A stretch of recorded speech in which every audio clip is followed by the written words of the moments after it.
नमस्कार विद्यार्थी मित्रांनो, स्वागत आहे तुमचं द विनर स्टडी सेंटरमध्ये.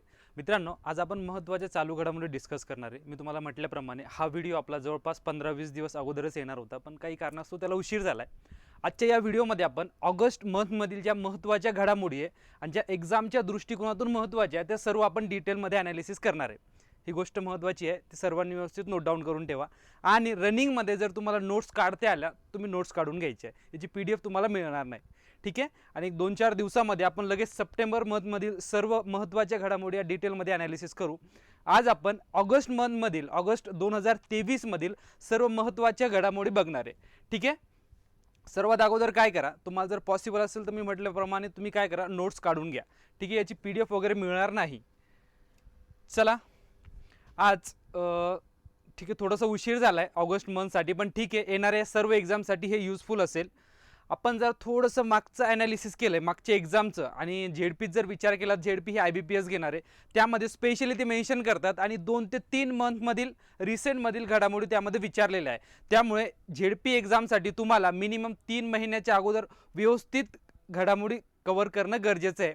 बाकी तर 5-6 महिन्याचे करणं गरजेचंच आहे, पण स्पेसिफिकली या 2 ते 3 महिन्यावरती जास्त फोकस करणार आहे, ठीक आहे. याचा ट्रेंड आपल्याला समजेलच.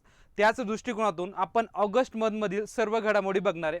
बघा, लोकमान्य टिळक राष्ट्रीय पुरस्कार एक महत्त्वाचा पुरस्कार आहे. यावरती प्रश्न येऊ शकतो. समोर नगर परिषद असेल, झेडपी असेल, तुमची कंबाईन ग्रुप B किंवा मेन्स ग्रुप C असेल, या सर्व एक्झामसाठी हे महत्त्वपूर्ण आहे बघा, ठीक आहे. सर्वात अगोदर इथं तुम्हाला प्रश्न कसा येऊ शकतो, पुरस्कार हा कितवा आहे, कोणाला देण्यात आलाय आणि कोणत्या निमित्ताने देण्यात आलाय, असा प्रश्न येऊ शकतो, ठीक आहे. सर्वात अगोदर काय बघा, 1 ऑगस्ट 2023 रोजी डेट आपल्यासाठी महत्त्वाची आहे, ठीक आहे. 1 ऑगस्ट 2023 रोजी लोकमान्य टिळक यांच्या 103व्या पुण्यतिथीनिमित्त इथं सुद्धा प्रश्न बनू शकतो. तो कसा, तो म्हणजे पुण्यतिथी ही कितवी होती हे सुद्धा आपल्याला माहीत असणं गरजेचं आहे. ती किती होती तर 103वी.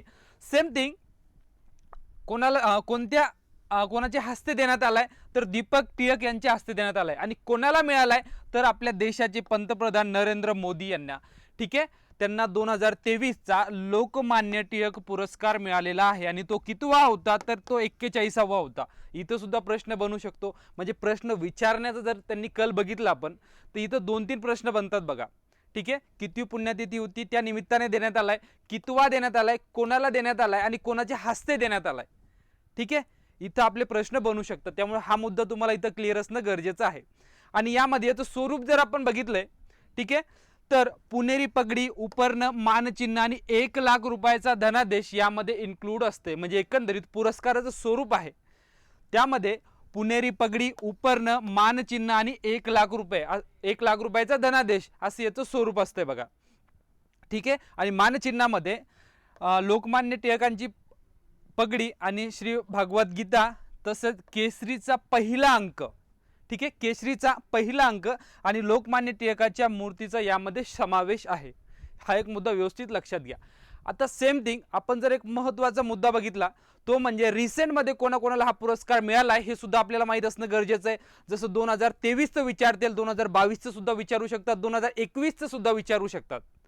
मिनिमम 3 तुम्हाला माहीत असणं गरजेचं आहे रिसेंटमधले, ठीक आहे. तर 2023चं आपण आत्ताच बघितलंय कोणाला मिळालंय, आपल्या देशाचे पंतप्रधान नरेंद्र मोदी यांना. त्यानंतर 22चं जर विचारलं गेलं तर टेसी थॉमस हे नाव व्यवस्थित लक्षात घ्या, ओके. त्यानंतर 2021 सायरस पूनावाला. हे 3 नावं तुम्हाला कंपल्सरी पाठ असले पाहिजे. प्रश्न कसाही जरी आला फिरून तुम्हाला ते सॉल्व्ह करता येईल, ओके. आणि एकंदरीत या टाईपचा प्रश्न सहसा जोड्या लावामध्ये येत असतोय, ठीक आहे. त्यामुळे हे माहीत असणं गरजेचं आहे. 2023 नरेंद्र मोदी, 2022 टेसी थॉमस, 2021 सायरस पूनावाला. मुद्दा क्लिअर, आत्ताच नोट डाऊन करून ठेवायचं आहे. त्यानंतर लोकमान्य टिळक राष्ट्रीय पुरस्काराविषयी जर आपण बघितलं तर बघा, लोकमान्य टिळकाच्या वारशाचा गौरव करण्यासाठी टिळक स्मारक मंदिर ट्रस्टने 1983 मध्ये या पुरस्काराची स्थापना केली. हा एक मुद्दा गरजेचा आहे इथं, ते म्हणजे पुरस्काराची स्थापना विचारल्या जाऊ शकते. स्थापना कधीची आहे तर 1983 ची. क्लिअर, हा एक इयर लक्षात ठेवा, 1983.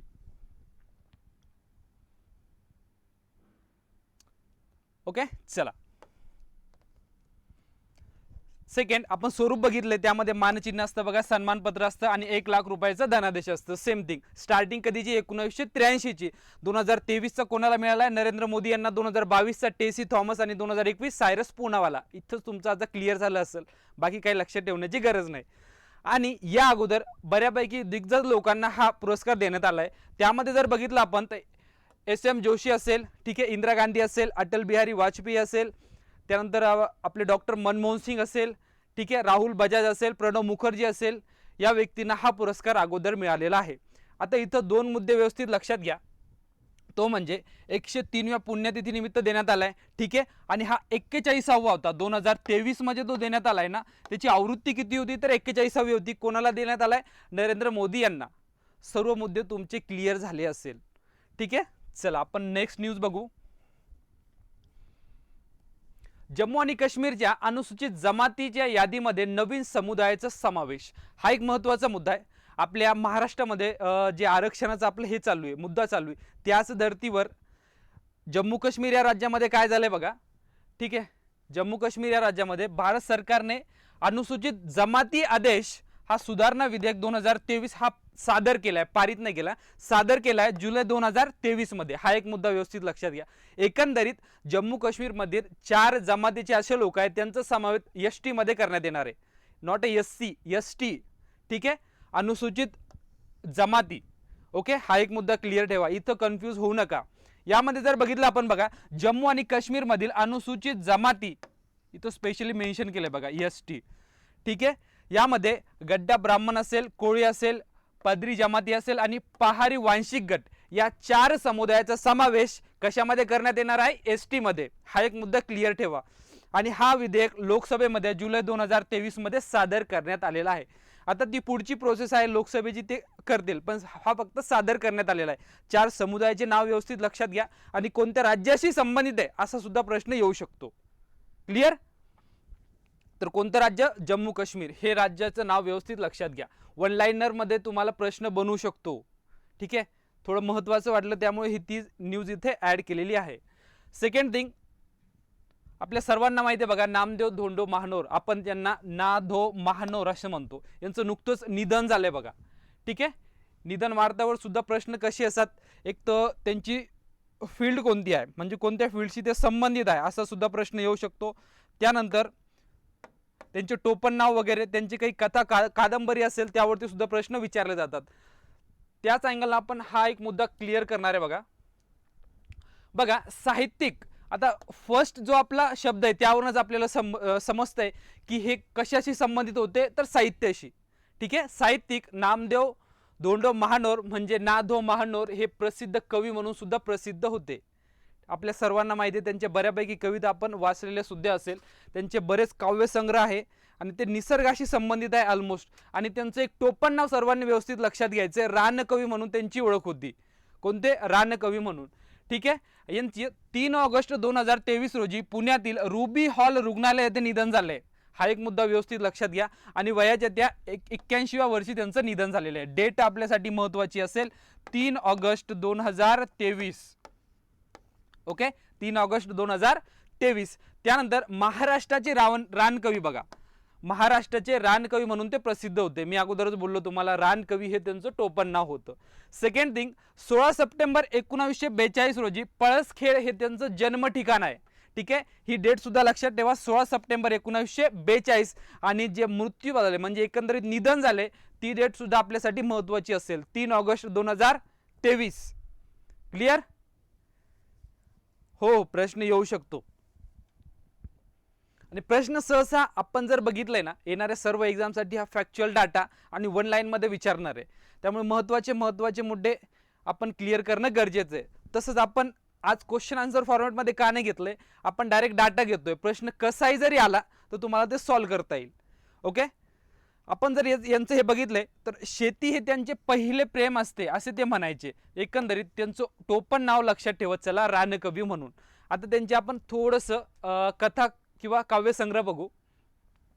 प्रसिद्ध कथासंग्रह बघा, गप्पसाप आणि गावातल्या गोष्टी. तुम्हाला हे सुद्धा माहित असणं गरजेचं आहे, गप्पसाप आणि गावातल्या गोष्टी, ठीक आहे. त्यानंतर कादंबरीचा विचार केला,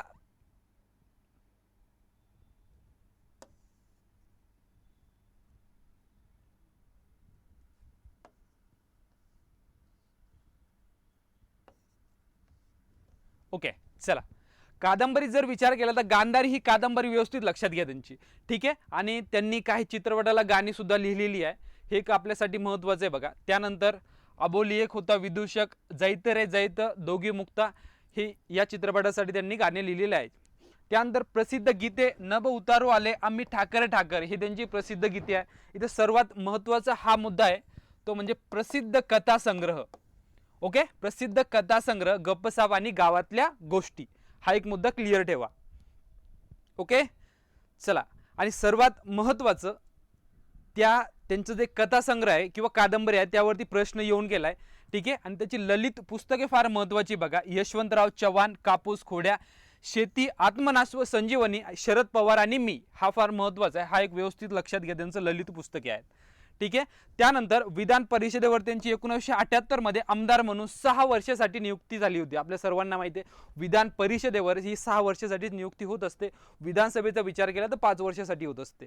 आणि हे नियुक्ती त्यांची झाली आहे, म्हणजे एकंदरीत ते लोकांमधून निवडून नव्हते गेले, ठीक आहे. त्यांची नियुक्ती ही केल्या गेली होती कधी, 1978 मध्ये, ठीक आहे. आणि सेकंड थिंग, यानंतर 1990 मध्ये ते दुसऱ्यांदा आमदार म्हणून त्यांची नियुक्ती झाली आहे. 2 इयर लक्षात ठेवा, 1978 आणि 1990 हे 2 वेळेस विधान परिषदेचे आमदार राहिलेले. विधान परिषद व्यवस्थित नाव लक्षात ठेवत चला. ओके, आणि ते राजकारणात कधी पडलेले नाही, ठीक आहे. त्यांची नियुक्ती झालेली विधान परिषदेवर, विधानसभा त्यांनी कधीच लढवलेली नाही. त्यानंतर त्यांना मिळालेल्या पुरस्कार आणि सन्मानाचा जर विचार केला तर त्यांना पद्मश्री बघा 1991 ला मिळालाय. पद्मश्री कधी, 1991 ला. महाराष्ट्र सरकारचा कृषी भूषण पुरस्कार हा एक महत्त्वाचा आहे, 1985 मध्ये मिळालाय बघा. हा 1985 मध्ये कोणता, कृषी भूषण. त्यानंतर पाणलोट विकास क्षेत्रातील कार्यासाठी वनश्री पुरस्कार, ठीक आहे, वनश्री पुरस्कार 1991 लाच.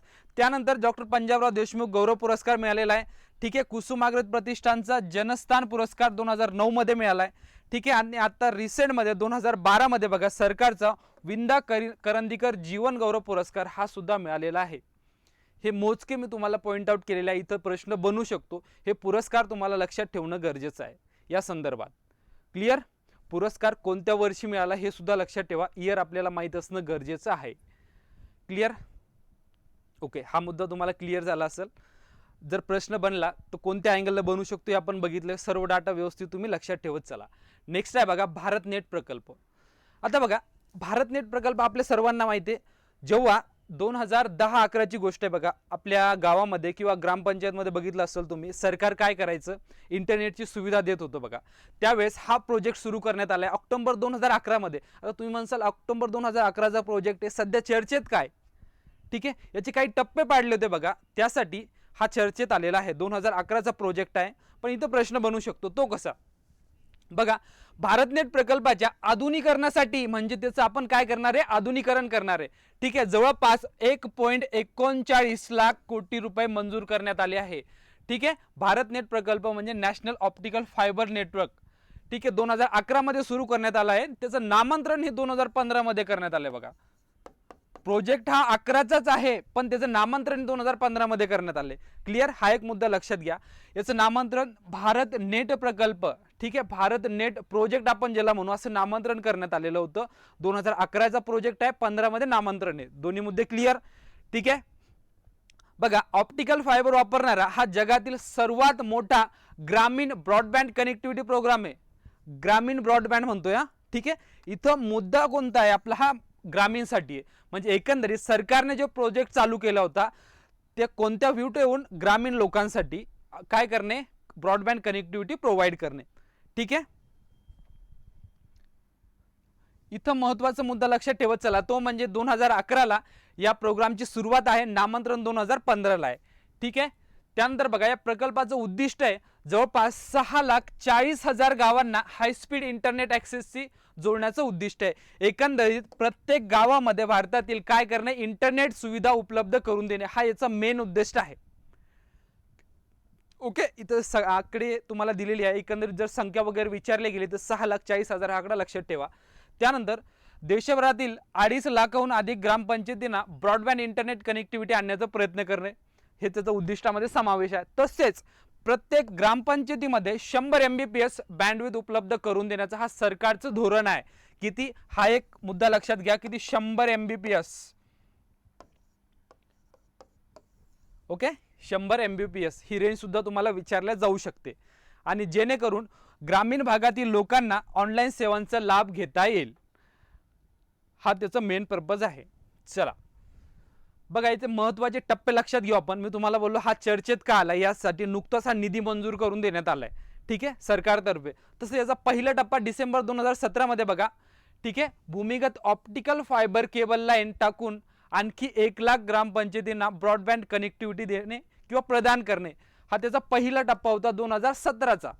सेकंड टप्पा आपण ज्याला म्हणू 2019 मध्ये देशातील सर्व ग्रामपंचायतींना भूमिगत fibre over power lines, radio आणि सॅटेलाइट याचे वापरून कनेक्टिव्हिटी प्रदान करणे. एकंदरीत ग्रामपंचायतला फोकस करून तिथं इंटरनेट सुविधा अवेलेबल करून देणे, हा त्याचा मेन उद्देश आहे. एवढं तरी लक्षात ठेवलं तर क्लिअर, बाकी काही लक्षात ठेवण्याची गरज नाही. आणि तिसरा टप्पा सध्या चालू आहे बघा, 2019 ते 2023 पर्यंत रिटर्नशी प्रदान करण्यासाठी रिंग टोपोलॉजीसह जिल्हे आणि ब्लॉकमधील फायबरसह एक आधुनिक आणि भविष्यातील प्रूफ नेटवर्क तयार करणे. मेन टार्गेट तेच, लोकांपर्यंत इंटरनेट पोहोचवणे. ठीक आहे, इथं महत्त्वाचं प्रोजेक्ट स्टार्ट कधी झालाय, सध्या चर्चेत का आहे, त्याचं नामांतरण कधी झालंय, हे तुम्हाला माहीत असणं गरजेचं आहे. आय थिंक यावरती प्रश्न येऊन गेलाय ऑलरेडी. ठीक आहे, ओके, चला नेक्स्ट. हा एक फार महत्त्वाचा मुद्दा. इथं तुम्हाला प्रश्न 100% बनणार, कोणत्या ना कोणत्या एक्झाम मध्ये 100% तुम्हाला प्रश्न असणार म्हणजे असणार. नुकतंच बघा, जी ऑइल इंडिया लिमिटेड आहे, जी ऑइल इंडिया लिमिटेड ही कंपनी आहे, या कंपनीला महारत्न दर्जा मिळालाय. ठीक आहे, आता महारत्न दर्जा काय, नवरत्न काय, हे तुम्हाला माहित असेल किंवा नसेल, मी ऑलरेडी लेक्चरमध्ये सांगितलेलं आहे, पण इन डिटेल आपण बघणारच आहे. बघा, ऑइल इंडियाला महारत्न आणि ONGC विदेशला नवरत्न, दोन कंपन्या बघा. एक ONGC ही वेगळी आहे आपली, जी महारत्न दर्जा प्राप्त आहे, पण ONGC विदेश ही त्याची मिनी कंपनी आहे, सब कंपनी म्हणून काम करत असते, त्याला नवरत्न दर्जा मिळालाय, आणि ऑइल इंडियाला हा महारत्न दर्जा मिळालेला आहे. दोन्ही मुद्दे क्लिअर. त्यानंतर बघा, भारताच्या वित्त मंत्रालयाने ऑगस्ट 2023 मध्ये ऑइल इंडिया लिमिटेड आणि ONGC विदेश लिमिटेड या दोन प्रमुख तेल क्षेत्रातील कंपन्यांना अनुक्रमाने महारत्न आणि नवरत्न दर्जा दिलेला आहे. डायरेक्ट प्रश्न असं सुद्धा बनू शकतो की नुकतीच कोणत्या कंपनीला महारत्न दर्जा देण्यात आलाय, कोणत्या कंपनीला नवरत्न दर्जा देण्यात आलाय, तर दोन्ही नावे आपल्याला माहित असणं गरजेचं आहे. एक ऑइल इंडिया लिमिटेड आणि ONGC विदेश, याचं नाव फक्त व्यवस्थित लक्षात घ्या, कारण ऑलरेडी एक ONGC ही कंपनी महारत्न दर्जा प्राप्त आहे. ठीक आहे, याचं ONGC विदेश असं नाव आहे. क्लिअर.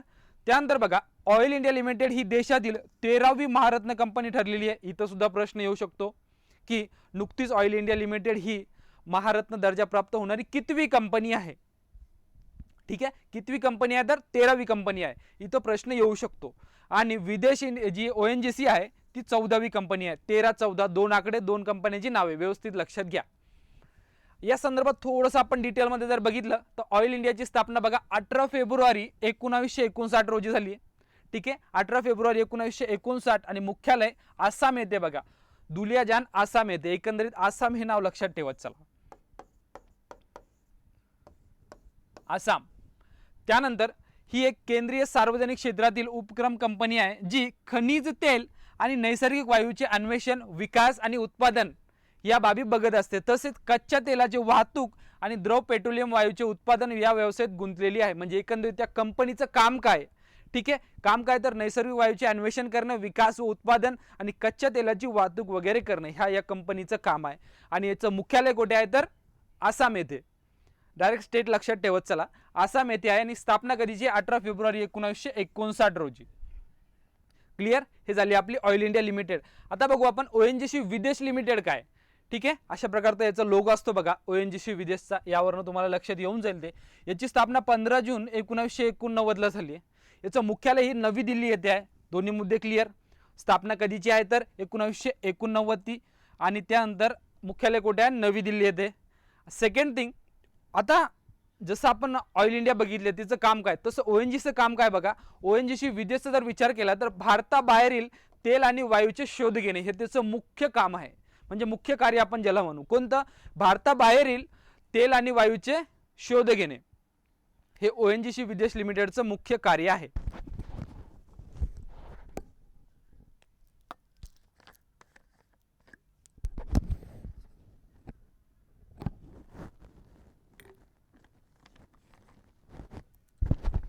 ओके, हो, नोट डाऊन करू शकता तुम्ही रनिंगमध्ये, काय प्रॉब्लेम नाही.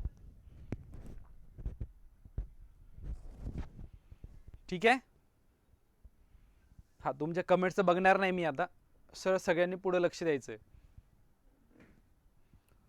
चला, नेक्स्ट थिंग, दोन्ही कंपन्यांचे मुख्यालय, दोन्ही कंपनीची स्थापना वगैरे आपण व्यवस्थित बघितली. आता सर्वात महत्त्वाचा मुद्दा, महारत्न दर्जा प्राप्त होण्याचे निकष काय, आणि हा दर्जा जवळपास 2010 पासून दिला जाते.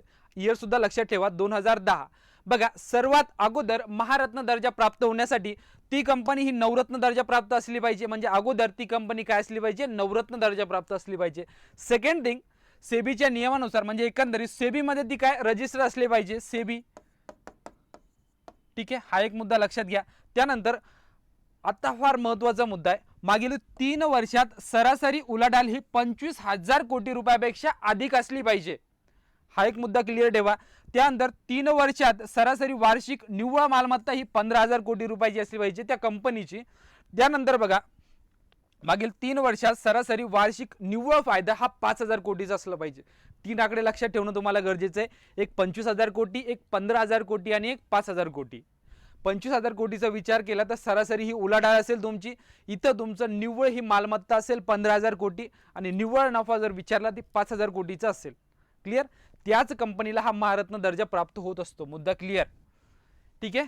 बघा, ही जवळपास ही 13 कंपनीची मी लिस्ट दिली. ठीक आहे, याची लगेच मी टेलिग्रामला टाकून देतो. ह्या कंपन्या एकदा बघून घ्यायचं आहे. ठीक आहे, ही 13वी आणि 12वी या दोन्ही कंपन्या तुम्हाला माहीत असणं गरजेचं आहे.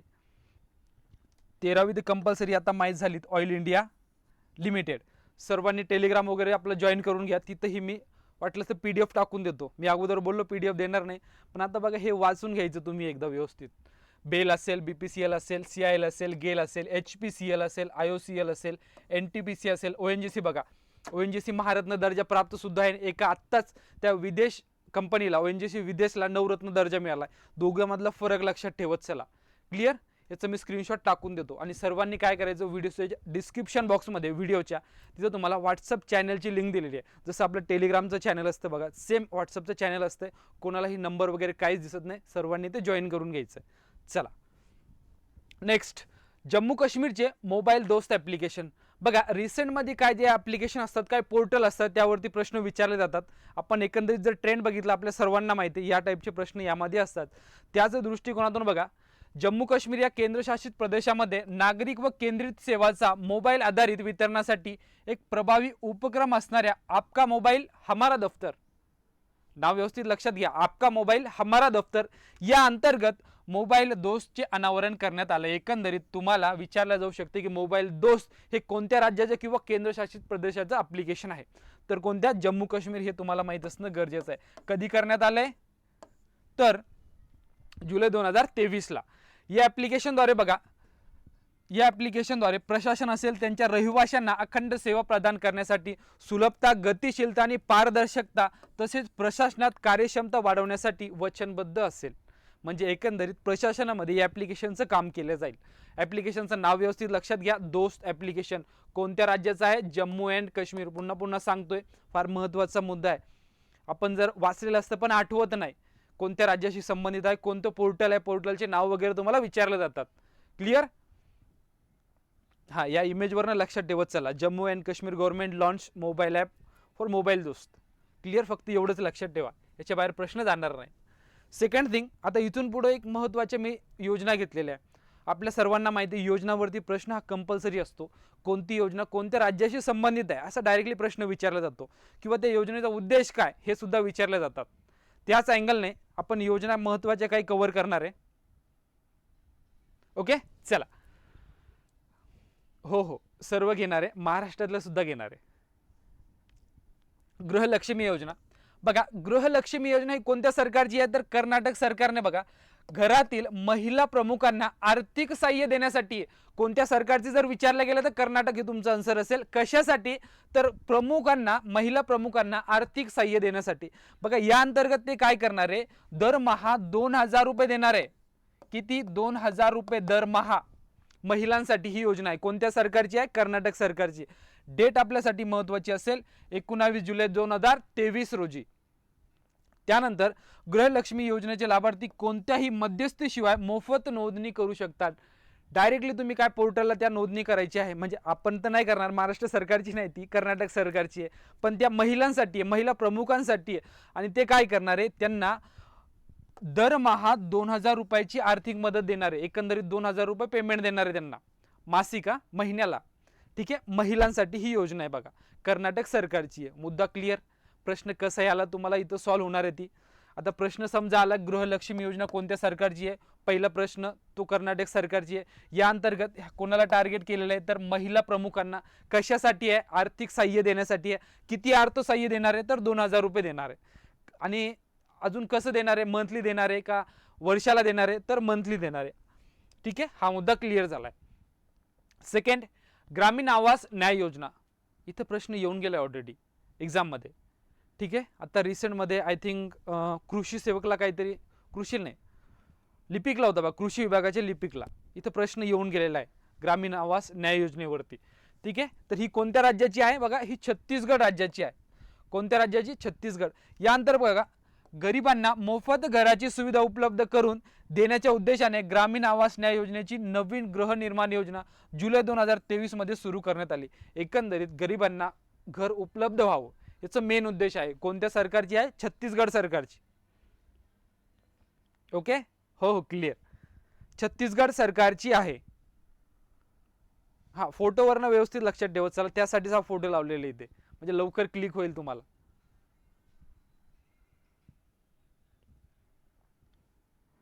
ओके, बघा, पंचायत आणि ग्रामीण विकास विभागाने केलेल्या नवीन सर्वेक्षणाच्या आधारे SECC वर आधारित जी कुटुंब PM आवास योजनेसाठी पात्र नाहीत, म्हणजे जी सेंट्रलची स्कीम आहे आपली PM आवास योजना, त्या लिस्टमध्ये ज्यांचं नाव आहे किंवा त्या योजनेसाठी जे कुटुंब पात्र नाहीत त्यांच्यासाठी ही योजना असेल.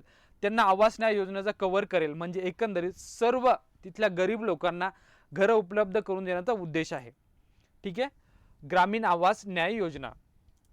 चला, सेकंड, CM राइज स्कूल. ठीक आहे, CM राइज स्कूल हे मध्य प्रदेश सरकारचं आहे. पहिला प्रश्न मी अगोदरच बोललो, डायरेक्ट बनू शकतो.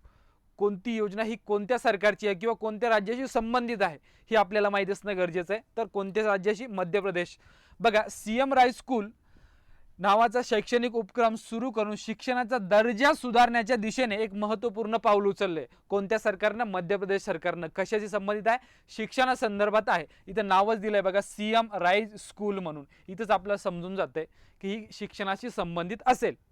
त्यानंतर राज्यभरात जवळपास 9000 CM राइज शाळा स्थापन करण्याचं याचा प्रमुख उद्दिष्ट आहे. हा एक उद्दिष्ट आपल्याला माहित असणं गरजेचं आहे. किती, आकडा लक्षात ठेवत चला, 9000. ठीक आहे, कोणत्या सरकारची आहे, तर मध्य प्रदेश सरकारची आहे.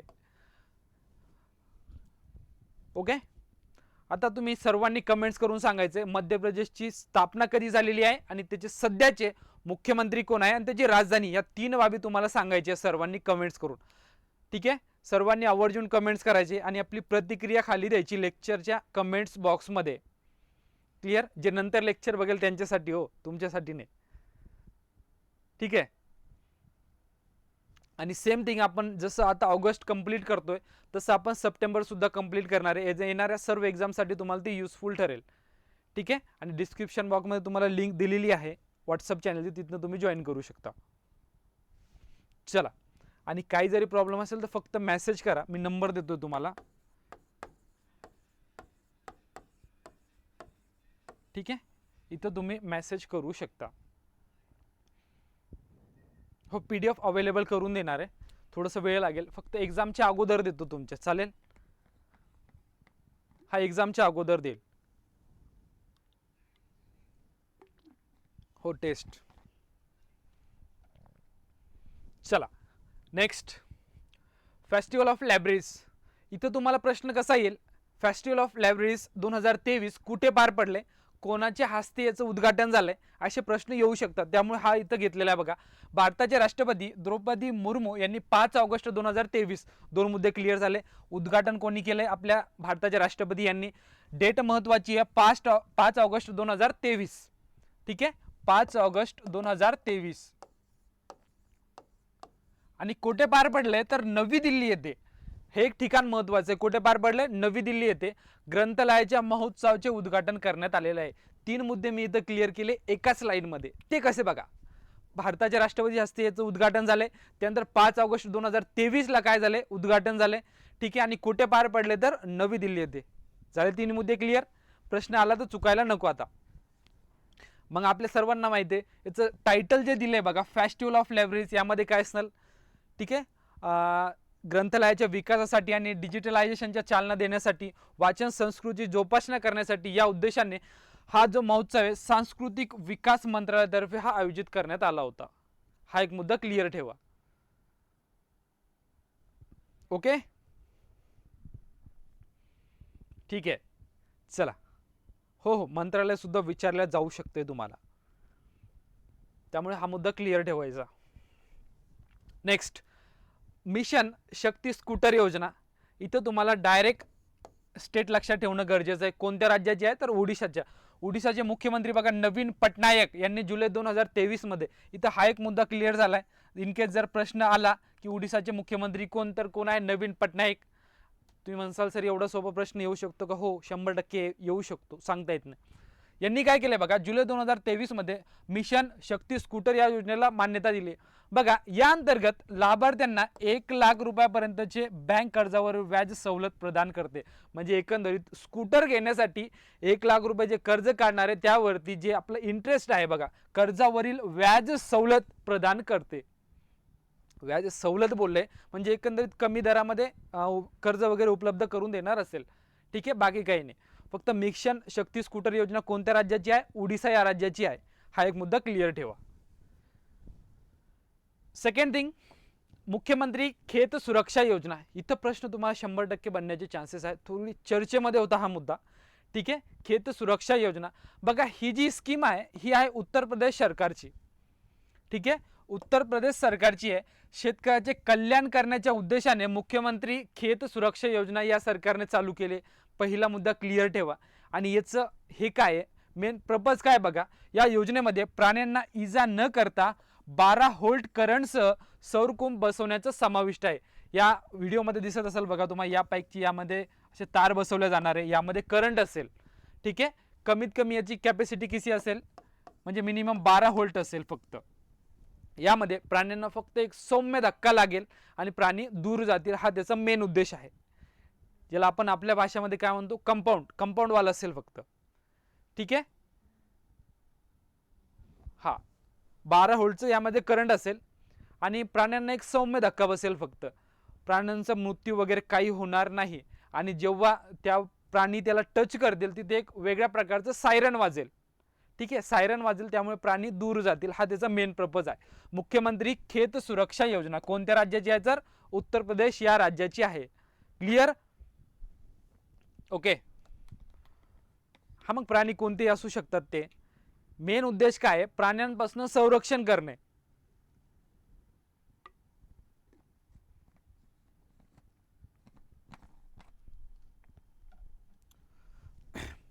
ओके, चला नेक्स्ट. आपण संपूर्ण ऑगस्ट मंथ घेणार आहे टोटल इन डिटेलमध्ये. ठीक आहे, व्हिडिओ थोडासा मोठा होऊ शकतो, काही हरकत नाही, पण महत्त्वाचं आहे येणाऱ्या सर्व एक्झामसाठी. चला नेक्स्ट थिंग, अखिल भारतीय व्याघ्र अंदाज 2022. इथं फार महत्त्वाचा मुद्दा आहे. आपण बऱ्याच वेळेस घेतले व्याघ्र प्रकल्प काय आहे, व्याघ्र अंदाज काय आहे. ठीक आहे, व्याघ्र गणना कधी झाली, कोणती झाली, सध्या किती होती, 50वी होती, इन डिटेल आपण लेक्चरमध्ये बघितलंय. पण हा काय माहिती आहे का, हा एक अंदाज आहे. बघा, तपशीलवार अहवाल उत्तराखंडमधील कार्बेट व्याघ्र प्रकल्पामध्ये 29 जुलै रोजी साजरा करण्यात आलेल्या जागतिक व्याघ्र दिनानिमित्त 2022 हा तपशीलवार अहवाल प्रसिद्ध करण्यात आलाय.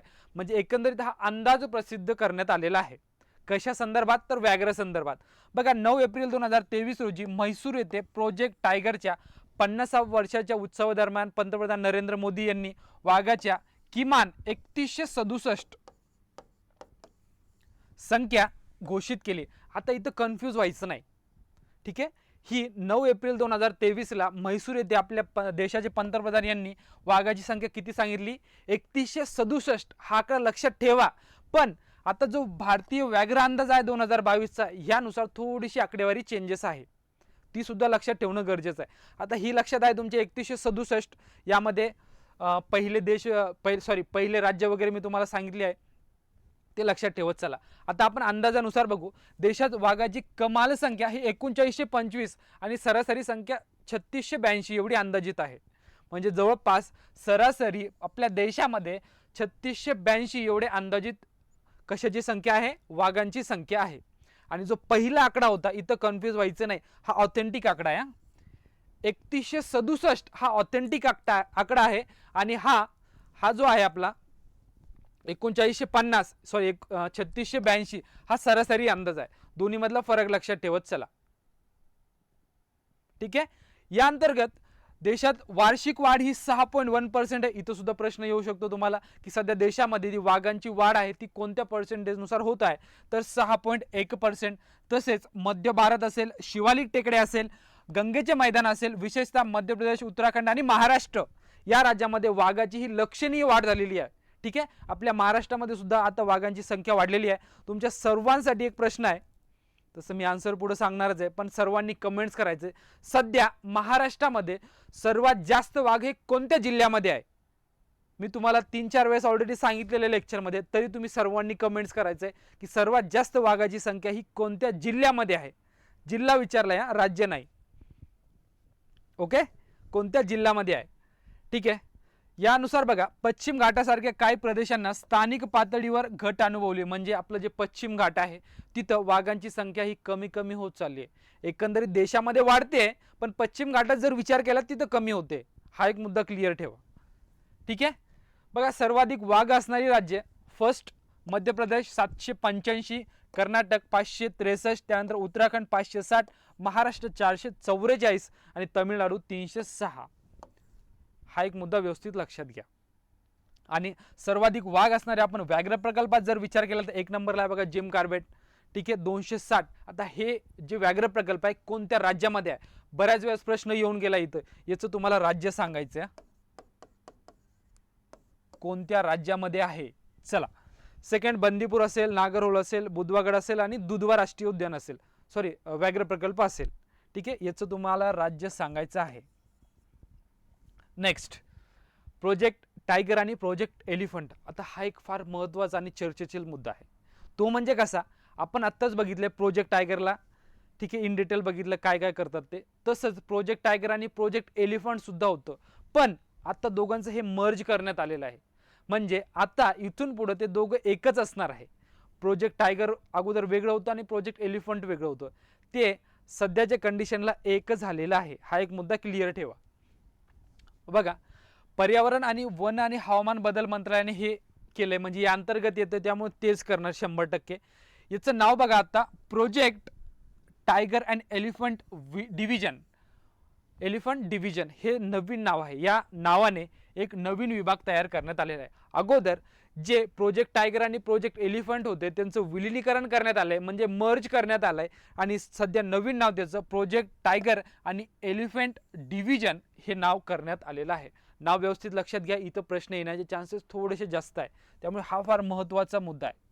ठीक आहे. यामध्ये बघा, आता प्रोजेक्ट टायगर आपल्या सर्वांना माहिती आहे, 1 एप्रिल 1973 रोजी जिम कार्बेट राष्ट्रीय उद्यान उत्तराखंड येथून प्रोजेक्ट टायगरला ही सुरुवात करण्यात आली. ठीक आहे.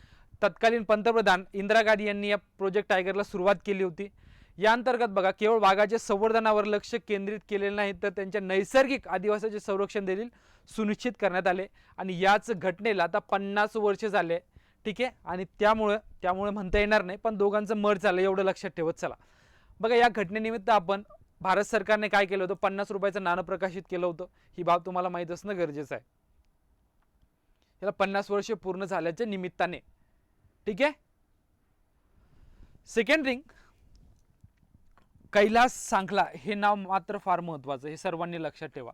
ज्यांना भारतातील टायगर मॅन म्हणून ओळखले जाते. इथं तुम्हाला डायरेक्टली प्रश्न येऊ शकतो की भारतातील टायगर मॅन म्हणून कोणाला ओळखले जाते, तर कैलास सांखला. हा मुद्दा क्लिअर ठेवा. ठीक आहे. तसंच आपण जर बघितलं प्रोजेक्ट एलिफंट, तर प्रोजेक्ट एलिफंट हे 1992 मध्ये सुरू करण्यात आले होते. ठीक आहे, 1992 मध्ये. दोघांची इयर लक्षात ठेवा, प्रश्न इथं बनू शकतो. मी वारंवार का सांगतोय, फार महत्त्वाचा मुद्दा आहे. प्रोजेक्ट एलिफंट हे 1992 मध्ये सुरू करण्यात आले होते आणि त्या दोघांचा आता मर्ज करण्यात आलेला आहे, प्रोजेक्ट टायगर आणि प्रोजेक्ट एलिफंट.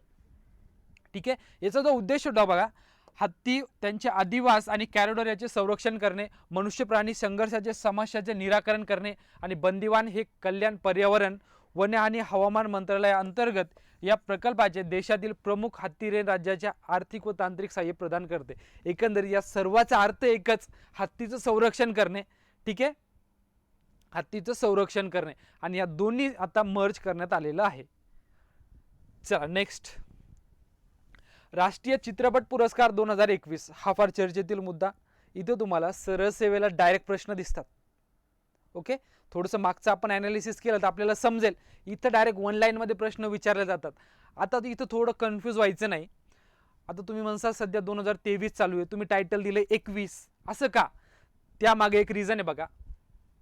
घोषणा 2023 ऑगस्ट 2023 ला करण्यात आली, पण पुरस्कार हे 2021 चे होते.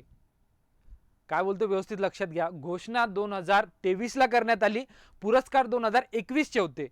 ठीक आहे, पुरस्कार हे 2021 चे होते.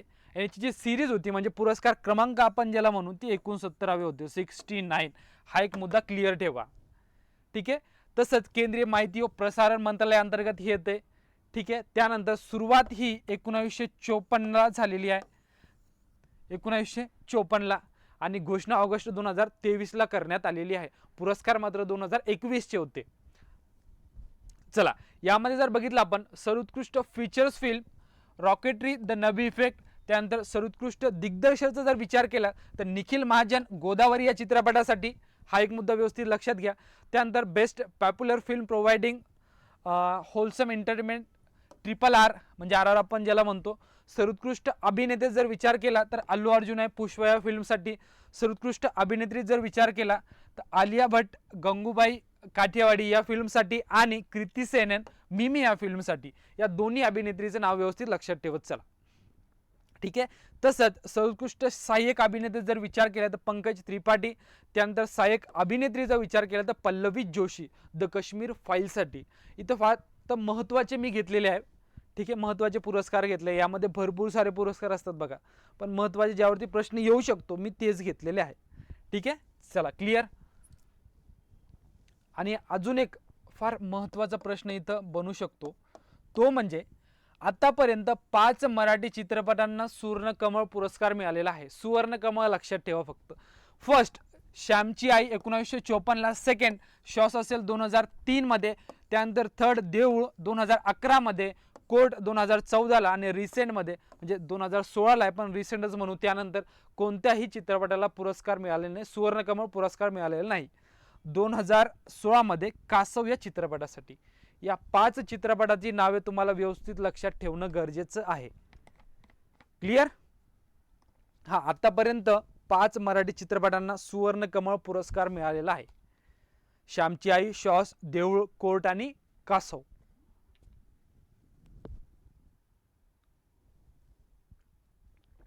हो, इयर सुद्धा लक्षात ठेवा.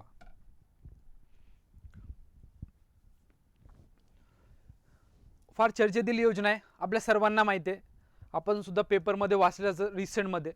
जी पंतप्रधान विश्वकर्मा योजना आहे बघा, या अंतर्गत काय करणार आहे, 2 लाखापर्यंत कर्ज उपलब्ध करून देणार आहे. ठीक आहे, तुम्हाला जरा काही धंदा वगैरे करायचा असेल, इनिशिएटिव्ह करायचा असेल, ठीक आहे, त्यासाठी काय करणार आहे, सरकार कर्ज उपलब्ध करून देणार. आता इथं प्रश्न कसा बनू शकतो, या योजनेची सुरुवात कधी झाली बघा, 16 ऑगस्ट 2023 रोजी योजनेची सुरुवात आहे. उद्देश काय, विविध 18 प्रकारच्या कारागीर व त्यांचे छोटे उद्योगांना, म्हणजे एकंदरीत छोटे छोटे जे उद्योग असतात त्या उद्योगांना आर्थिक मदत करणे हे त्याचं उद्दिष्ट आहे.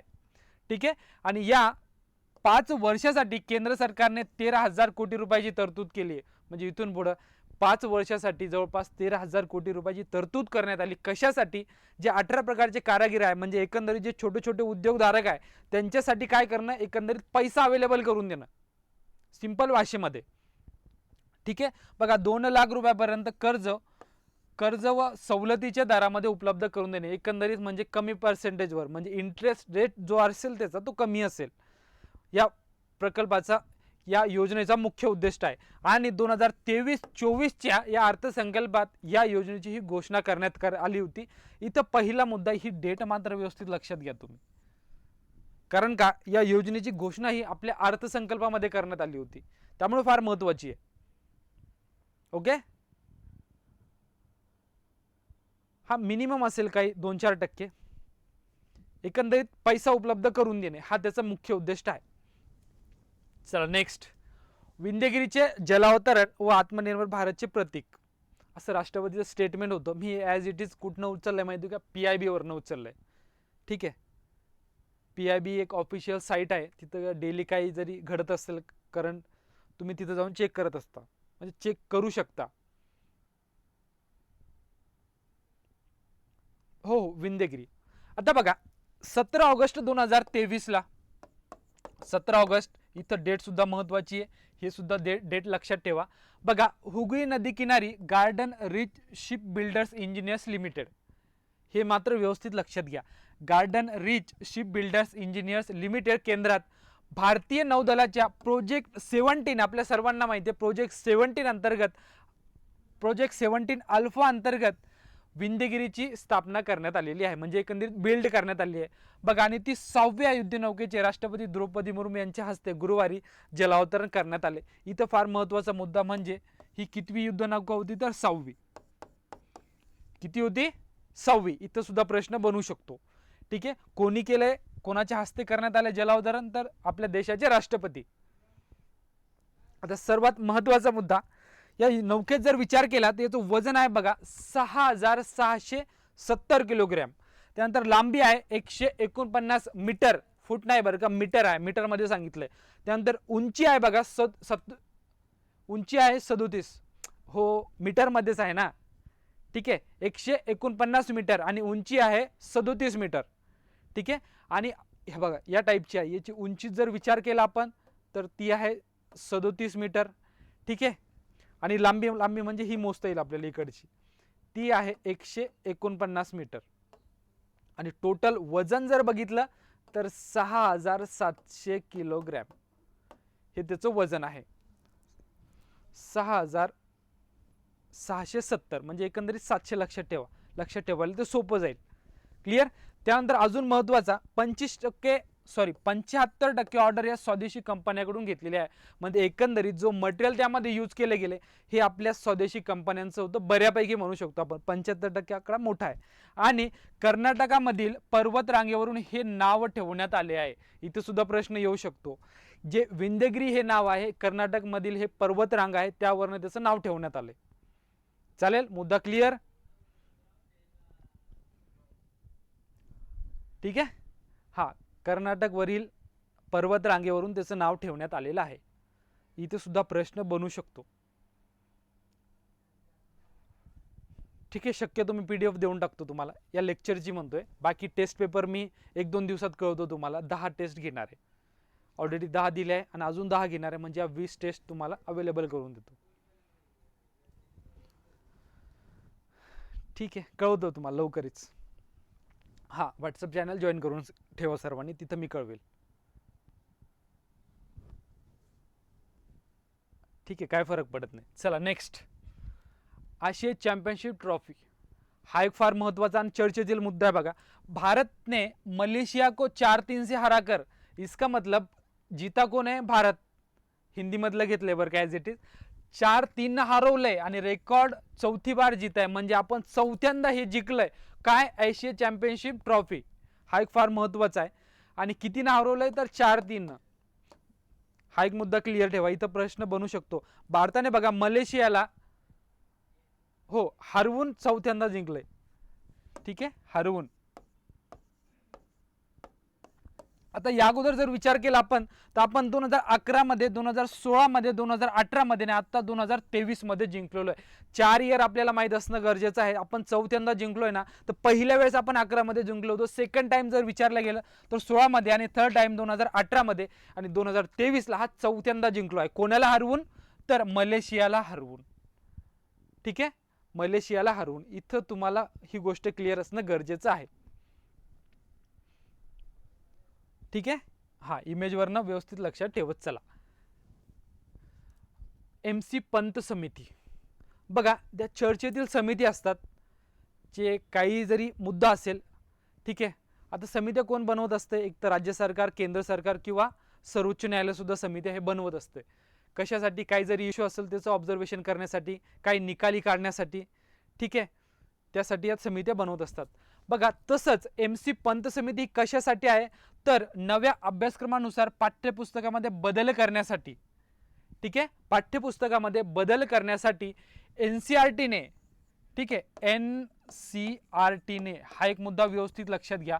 प्रश्न तुम्हाला इथं सुद्धा बनू शकतो की MC पंत समिती कोणी स्थापन केली?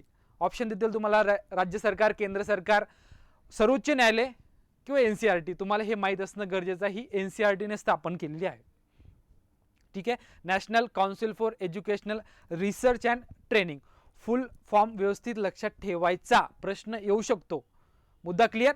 सेकंड थिंग, या समितीमध्ये बघा एकंदरीत 19 सदस्य असणार आहे.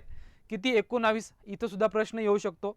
बघा, 3री ते 12वी वर्गासाठी पाठ्यपुस्तक विकसित करणे, तसेच सदस्य यामध्ये सुधा मूर्ती असेल, शंकर महादेवन असेल, विवेक ओबराय असेल, संजीव सन्या असेल इत्यादी. हे किती आहे? 19 सदस्य आहे.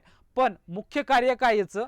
तर 3री ते 12वीच्या वर्गासाठी पाठ्यपुस्तक विकसित करणे. 3री ते 12वी हे मात्र व्यवस्थित लक्षात घ्या. 3री ते 12वी. क्लिअर.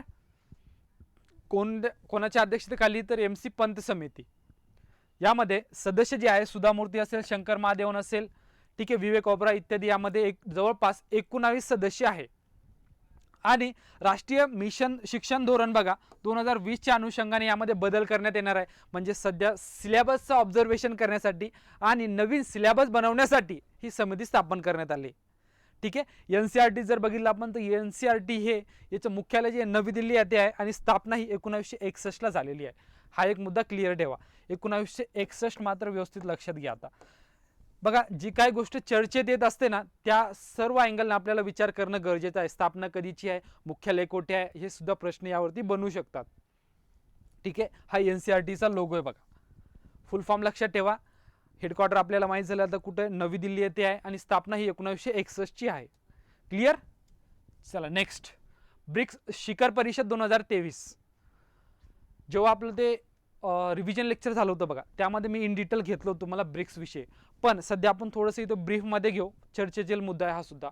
बघा, ब्रिक्स शिखर परिषद 2023चा जर विचार केला तर ही आवृत्ती तुम्हाला विचारला जाऊ शकते. ती होती 15वी आवृत्ती ब्रिक्सची. किती होती? 15वी. आणि ठिकाण म्हणजे सध्या ही 15वी आवृत्ती कुठे पार पडली? तर दक्षिण आफ्रिका येथे, जोहान्सबर्ग, दक्षिण आफ्रिका देशाचं नाव लक्षात ठेवत ठेवा. जेव्हा आपलं चंद्रयान 3 इस्रोकडनं सोडलं जात होतं बघा, आपल्या देशाचे पंतप्रधान हे इथं अवेलेबल नव्हते, ठीक आहे. ते लाईव्ह जोडले गेले होते. कुठनं? तर दक्षिण आफ्रिकेवरनं. तिथं या समिटसाठी, या परिषदेसाठी ते तिथं गेले होते, दक्षिण आफ्रिकेला. हे आपण TV किंवा न्यूज वगैरे मध्ये बघितलं असेल, ठीक आहे. त्यामुळे ही किती होती? तर 15वी होती आवृत्ती. मात्र व्यवस्थित लक्षात घ्या, इथंच तुम्हाला प्रश्न येऊ शकतो. बघा, ओरिजिनल ब्रिक्स. आता बघा 2024 पासून ब्रिक्समध्ये बऱ्यापैकी चेंजेस होणार आहे. यांची संख्या म्हणजे देशाची संख्या आता वाढणार आहे. अगोदर कोण कोण होते बघा? ब्राझील असेल, रशिया असेल, म्हणजे होता ब्राझील, रशिया, इंडिया, चायना आणि साऊथ आफ्रिका. हे देश अगोदर यामध्ये होते.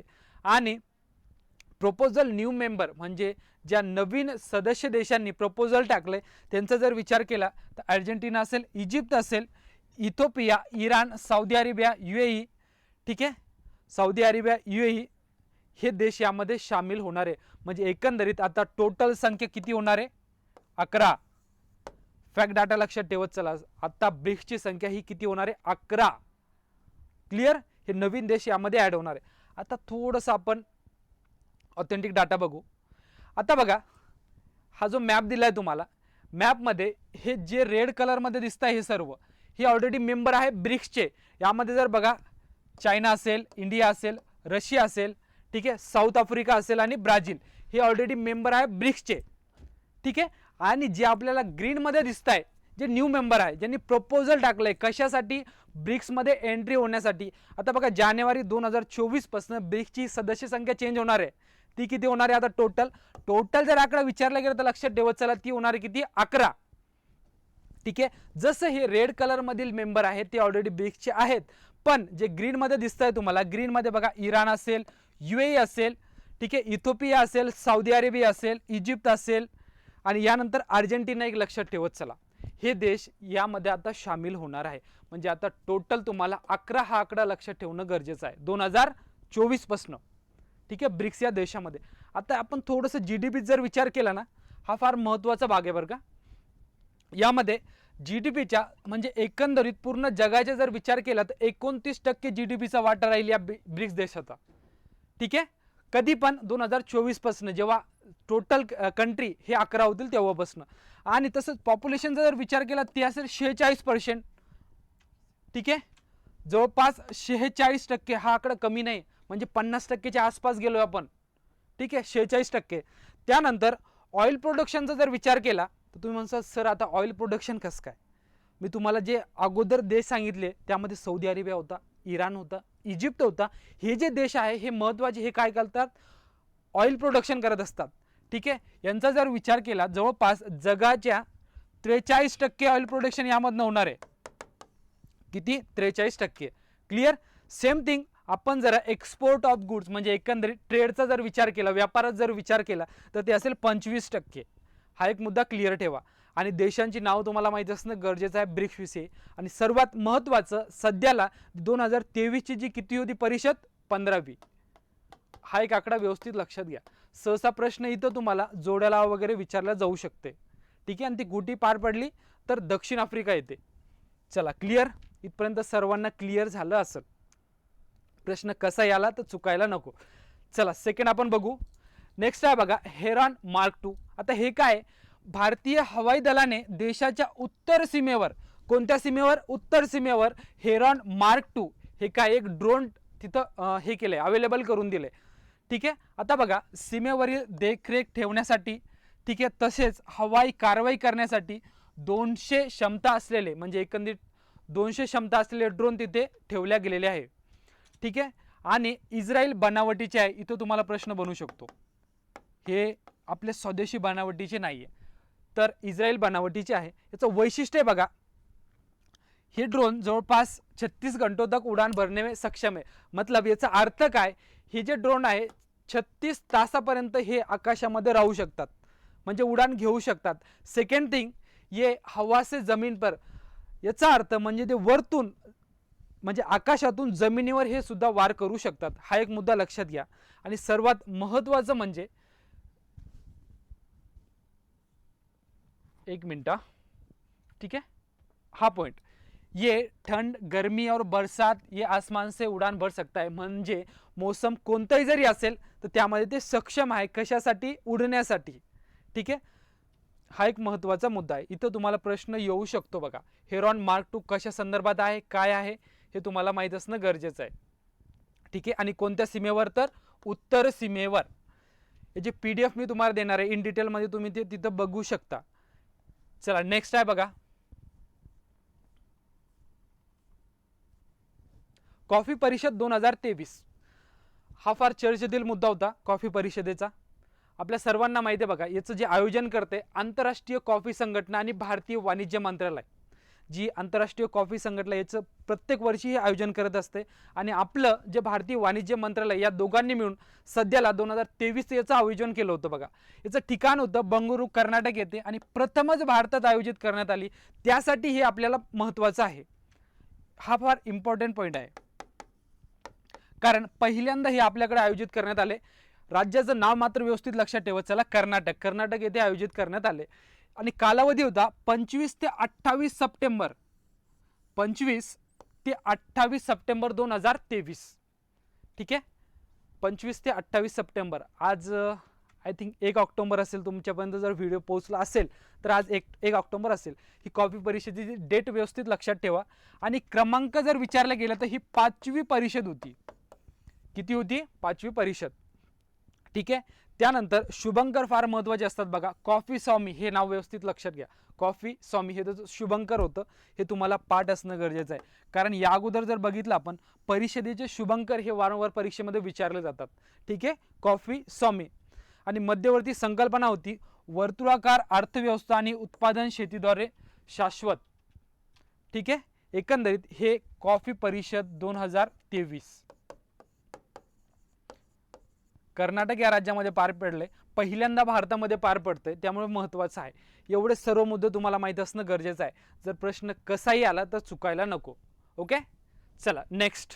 जागतिक विद्यापीठ क्रीडा स्पर्धा 2023. बघा, याचं तुम्हाला सिरीज विचारलं जाऊ शकते की ही कितव्या क्रमांकाची आहे, हे आपल्याला माहीत असणं गरजेचं आहे. तर ही 31व्या क्रमांकाची आहे. यामध्ये याचं ठिकाण होतं बघा चीन. चीन या देशामध्ये हे पार पडले.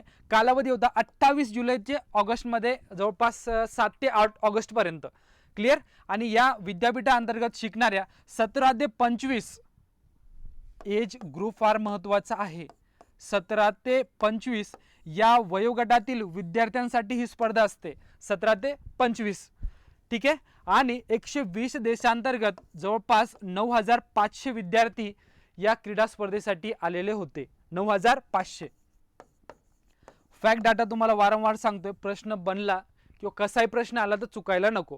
कोणत्या देशामध्ये पार पडली तर चायना येथे. कधी सुरुवात कधी झाली? 28 जुलैला. कितवी होती? 31वी. टोटल 120 देशांतर्गत ही पार पडली आणि 9500 खेळाडू तिथे काय आयोजनासाठी आले होते, म्हणजे खेळण्यासाठी आले होते. आणि एज ग्रुप फार महत्त्वाचा आहे, 17 ते 25. ठीक आहे, 17 ते 25. आणि सर्वात महत्त्वाचा मुद्दा तो म्हणजे 2025ला ही स्पर्धा जर्मनी येथे होणार आहे. ठीक आहे, ही नेक्स्ट असेल. कुठे होणार आहे? जर्मनी येथे. आणि ती असेल 32वी. आत्ताची 31वी आहे, नेक्स्ट ही 32वी असेल जर्मनी या देशामध्ये. दोन्ही मुद्दे व्यवस्थित लक्षात घ्यावा. चला नेक्स्ट. आता थोडंसं आपण भारताचा विचार केला तर भारताने या स्पर्धेमध्ये बघा 16 पदके जिंकली आणि 7वे स्थान मिळवलेले आहे. दोन्ही आकडे महत्त्वाचे, 16 आणि 7. 16 आणि 7. ठीक आहे, 16 पदके जिंकली आणि 7वे स्थान मिळवले. इथं तुम्हाला डायरेक्ट प्रश्न बनू शकतो की ज्या खेलो विद्यापीठ स्पर्धा आहे ते कुठे पार पडले हे आपल्याला माहिती आहे, चायना येते. पण त्यामध्ये भारताचं स्थान किती होतं? तर 7वं. भारताने एकूण पदके किती जिंकली? तर 16 पदके जिंकली. क्लिअर. आणि आपण पहिले 3 देश आपल्याला माहीत असणं गरजेचं मिनिमम. फर्स्ट चायना आहे बघा, चीन. सेकंड जापान आणि थर्ड असेल तुमचं दक्षिण कोरिया. दक्षिण कोरिया. पहिले 3 देशाची नाव व्यवस्थित लक्षात घ्या, चीन, जापान, दक्षिण कोरिया. क्लिअर. आणि यानंतर हे जे आहे इंटरनॅशनल युनिव्हर्सिटी स्पोर्ट फेडरेशन या अंतर्गत ही स्पर्धा भरवली जाते. याची स्थापना जर बघितली आपण बघा 1949ला झालेली आहे. 1949ला. मुख्यालय स्वित्झर्लंड येथे आहे. त्यानंतर याचे युनिटचे म्हणजे जवळपास 170 देश सदस्य आहे. जर इन केस फॅक्ट प्रश्न विचारला गेला तर तुम्हाला इथं प्रश्न येऊ शकतो. ठीक आहे, पहिले 3 देशाची नाव व्यवस्थित लक्षात घ्या. त्यानंतर भारताचा क्रमांक किती आहे हे सुद्धा लक्षात ठेवायचं आहे. क्लिअर. 7वं स्थान आहे. एकंदरीत 16 पदकं आपण जिंकलेली आहे. चला आज आपण येथे थांबू. आपण ऑगस्ट महिन्यातील ह्या ज्या महत्त्वाच्या घडामोडी होत्या, पूर्ण सांगता येणार नाही कारण का पूर्ण जर विचार केला तर फार फापट बसार असतो. महत्त्वाच्या ज्या घडामोडी होत्या त्या आपण व्यवस्थितरित्या पूर्ण केल्या. अजून एक 2-4 दिवसामध्ये सप्टेंबर महिन्याच्या तुम्हाला महत्त्वाच्या घडामोडी मी देणार आहे. येणाऱ्या सर्व एक्झामसाठी तुमची जेडपी असेल, नगर परिषद असेल, ग्रुप सीची ही मेन्स असेल, यासाठी हे महत्त्वाचे असेल. आपण जर IBPSचा जर विचार केला तर मागचे काही पशुसंवर्धनचे पेपर असेल किंवा कृषी विभागाचा क्लर्कचा पेपर असेल बघा, यामध्ये पहिले 2 ते 3 महिन्याचं रिसेंटमधलं तुम्हाला विचारलं जाते. त्याच दृष्टिकोनातून आपण घेणार आहे. तसं आपण आज ऑगस्ट कंप्लीट केला आहे, सेम आपण सप्टेंबरसुद्धा कंप्लीट करणार आहे. ठीक आहे. अजून कोणाला काय प्रॉब्लेम असेल तर तुम्ही मला या नंबरला मेसेज करू शकता बघा. ठीक आहे, ओनली मेसेज करायचं आहे. ठीक आहे, थँक्यू ऑल ऑफ यू. आज आपण थांबू येते. एक 2 ते 4 दिवसामध्ये मी तुम्हाला सप्टेंबर या पूर्ण मंथचा व्हिडिओ देणार आहे. थँक्यू.